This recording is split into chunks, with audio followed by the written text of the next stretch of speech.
Hello বন্ধুরা, আজ বেরিয়ে পড়েছিলাম বর আর আমি একটু আমার দাদা শ্বশুরকে দেখতে। তা দেখো, তাই তোমাদের ঠিক মতো ভিডিও দিতে পারিনি। তার দাদু হচ্ছে অ্যাক্সিডেন্ট হয়েছিল পুজোর সময়। তার দাদু এই হসপিটালে ভর্তি আছে। তা দাদু দেখো, অপারেশন হয়ে গিয়েছে 2 দিন আগে। তা দাদু এখন অনেক সুস্থ। দাদুকে বাড়ি যাবে বলে লাফাচ্ছে। দেখ বলছে, দেখ হচ্ছে ছুটি দেয় কিনা।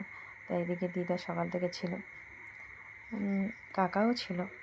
তার দাদু বলছে, দেখ দেখ ছুটি দেয় কিনা। তাই তার দাদুর অ্যাক্সিডেন্টটা দেখো এই হাতের কাছে হয়েছে, বাইক এসে মেরেছে। তার দাদু নিচে নেমে পড়েছে নিজে নিজে।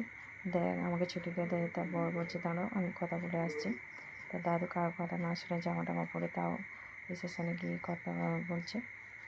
ডক্টর এদিকে প্রেসক্রাইব করেছে যে ছুটি দেবে বিকেল 5টার দিকে। তার দাদু তাও কথা বললো ঠিক আছে, আপনার ছুটি হয়ে গিয়েছে। তাই এদিকে আমরা সবাই বসে আছি ছুটি নেওয়ার জন্য।